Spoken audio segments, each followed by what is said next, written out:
Hear this and hear it very well. Our seed sown is not a donation. The donation. Oh, donating to assist, donating to help. No, no, no. Our seed sown is not a donation.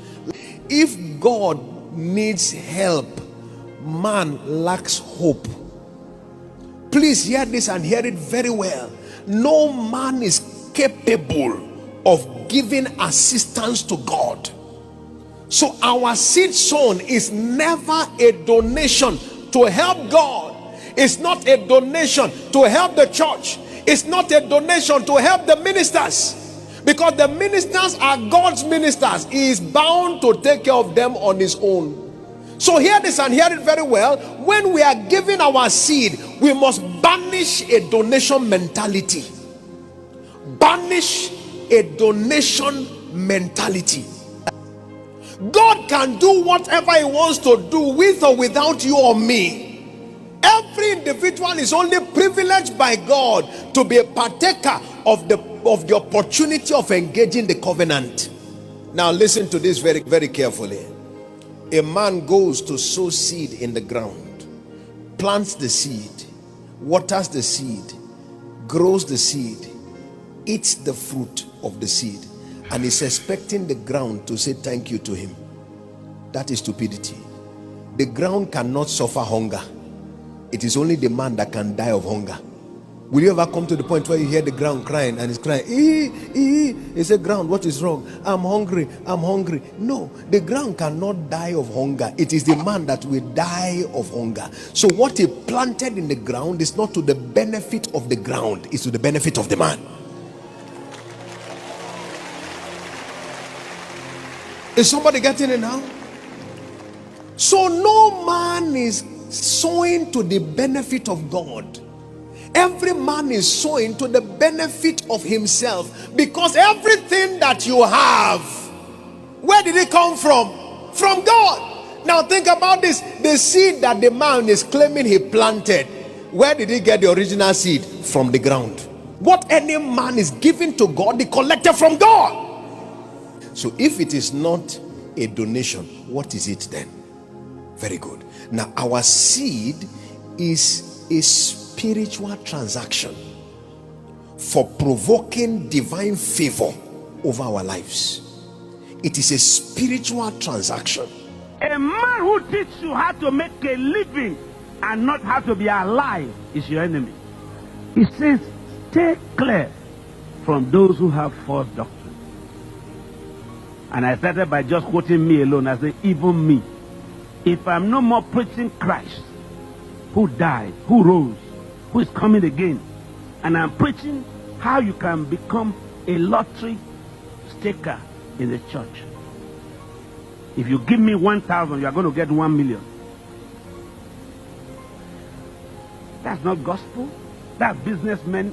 Are you aware data just came out that Nigeria just overtook India with the highest number of extremely poor people in the world? He said, what? I said, it's on the internet, go and check it. I said, do you remember also that we've been teaching prosperity in Nigeria for 30 to 40 years?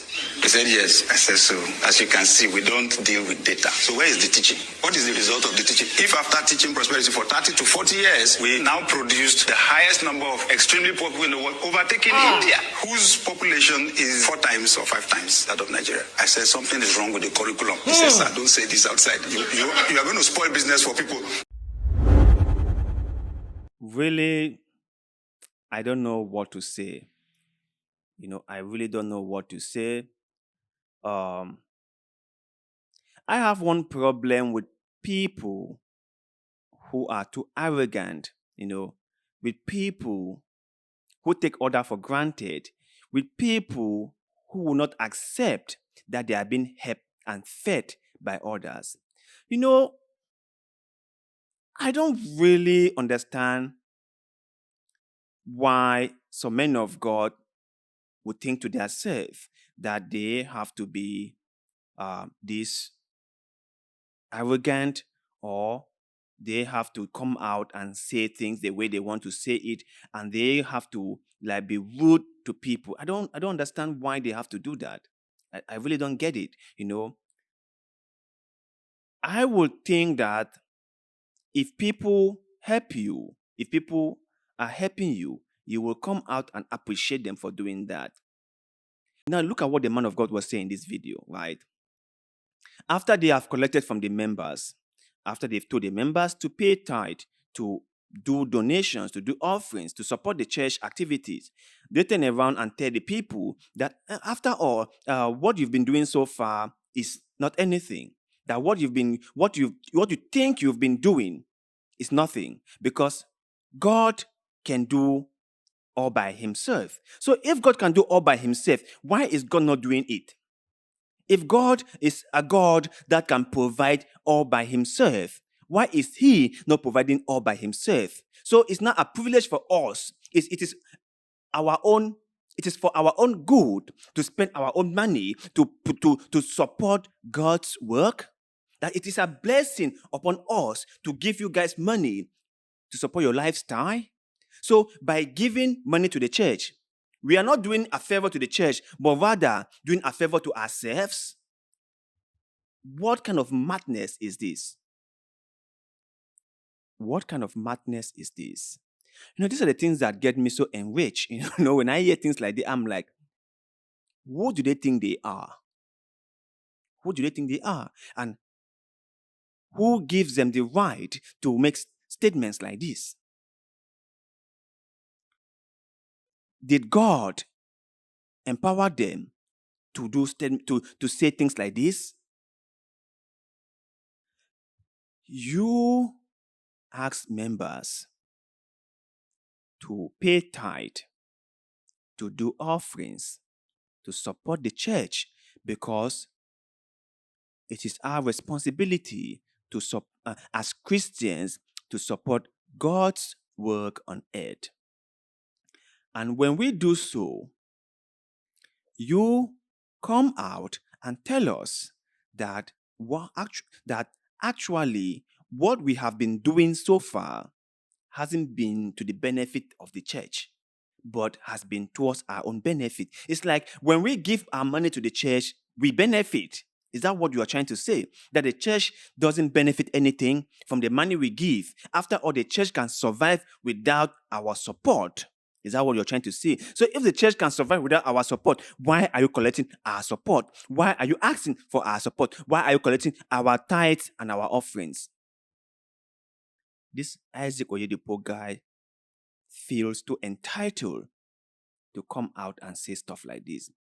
After him and the father have built so much wealth by collecting from common people, while he and the father have become billionaires by manipulating the people, while he and the father have become billionaires by guilting the people into giving their hard-earned money to them, they come out and say to the people that, no, look, what you guys have been doing so far has been to your own benefit, not to our benefit.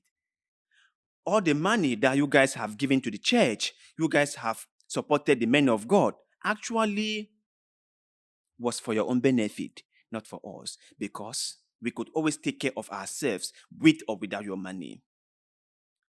What kind of arrogance is that? I feel pity for their members. Honestly, I do. I feel pity for them because I will not sit in a gathering like this and see someone talk little about me. I will not sit in a gathering like this and see someone takes me for a ride. I wouldn't take kindness with it. I will speak out. I will not sit in this gathering, in this church, and watch Pastor Isaac. And I call him pastor because I respect people. It's not like it's my pastor or anything. I just respect people, so I call them by their titles.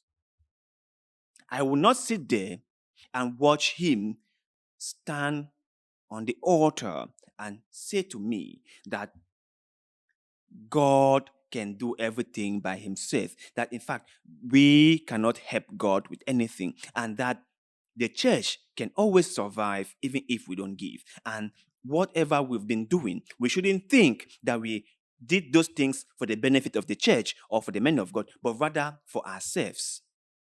Because giving to the church is a reward to ourselves. Really? Really? So the church is not benefiting anything from our giving. No, the church is not benefiting anything. So why are you guys collecting? Why are you, Pastor Isaac, telling people that they must pay tithe? That Job in the Bible did not pay tithe, so he suffered. Your father said the same thing, that tithe is a necessity. That as a Christian, you must pay tithe. If God could do whatever God want to do for himself, or God could take care of the church and the men of God, why are you guys collecting our tithe and offerings? Why are you guys collecting donations from your members? Why are you guys guilting your members into paying their hard-earned money to you guys, or giving their hard-earned money to you guys? Why? Why? So my brothers and sisters, those of you from the Christian community, this is the kind of thing I want you guys to see. How little men of God think about you guys. How little men of God like Isaac here think about you guys. They value you nothing. You are worth nothing. And whatever you think you've been doing to the church, do not tap yourself in the back. Do not think that you've done anything special. After all what you did was for yourself, not for God. After all what you've done so far, all the money you've given so far, was for yourself. It was for your own good. Not for the church, not for the men of God, not for anyone, but for yourself. That is what Isaac wants us to believe. And then tomorrow, you will go there and carry your money and give it to them. Well, like I have said before, it's your money. You are at liberty to give if you want. Give if you want. But just be mindful. Some of these men of God do not value you at all. Some of them think very little about you. Some of them think you are worth nothing and that you are nothing. But you guys out there, after hearing what our man of God, Pastor Isaac Oyedipo, the son of multi-billionaire David Oyedepo, said, what is your take? Do you think that he should be this entitled to come out and say that whatever people have been doing, whatever the members have been doing, after all the money the members have paid into the church or contributed for church activities, they haven't done anything for the church? That all what they've done so far wasn't for the good of the church, but rather for themselves? Do you think he should be saying that? Or maybe he's right. I don't know. What do you think? Let's hear that in the comment section below.